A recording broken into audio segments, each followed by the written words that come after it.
students. Now we are going to discuss about the topic price leadership and measures, which is one of the most important characteristics of oligopoly market condition.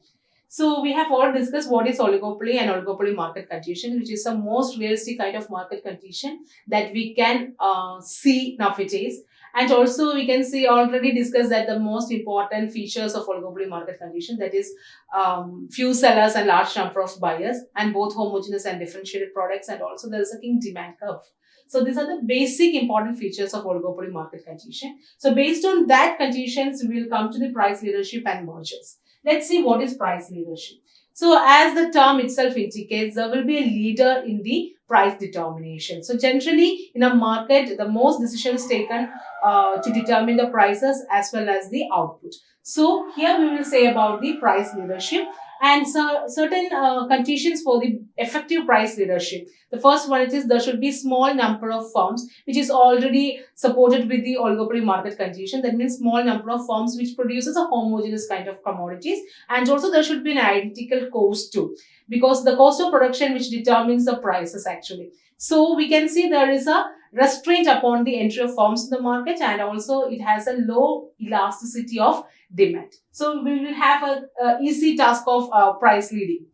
Then we will come to the most important forms of price leadership. The first one, it is the price leadership by a low cost firm. So we know that we have number of firms which is actually existing. Okay, so the effectiveness or the low cost production which determines the amount of inputs, the amount of cost that incurred for the production process. So that low cost firm, which means the firm which has the highly technical advancement and they have low cost of production to produce a commodity which has a higher quality which compared to the other kinds of commodities which is available in the market. So that kind of firms will control the other firms. So the other firms will follow this low cost firm for the production, because this low cost firm can easily determine the price in the lower levels. So that is what we are discussing in the leadership by a low cost firm.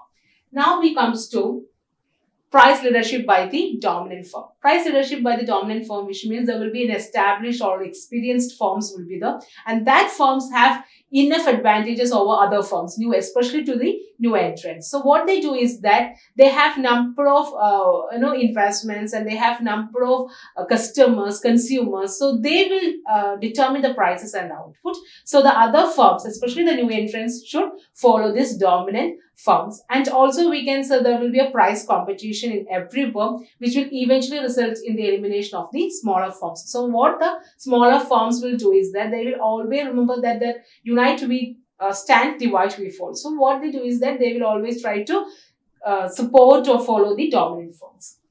Now we comes to the barometric price leadership. So barometer is a device that we can generally speak like it is a device which is used for the climatic change, to determine the climatic change. So just like that, there are experienced, allied kind of people will be the most experienced kind of business people. So they will determine, they can easily predict the changes in the business or the market conditions. So what they do is that they will always give certain suggestions and they will always incorporate it with the decision making of the people.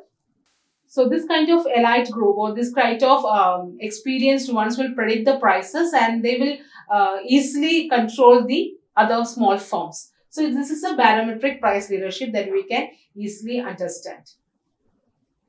Then the final topic, it is the mergers. Mergers, which means it is a collusion that can be taken place, which mainly focusing on the identical or differentiated or even different products.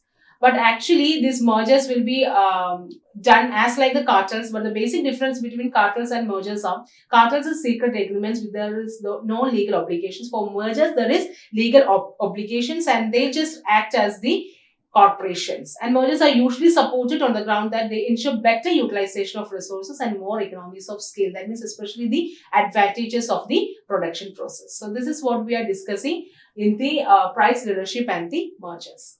Thank you.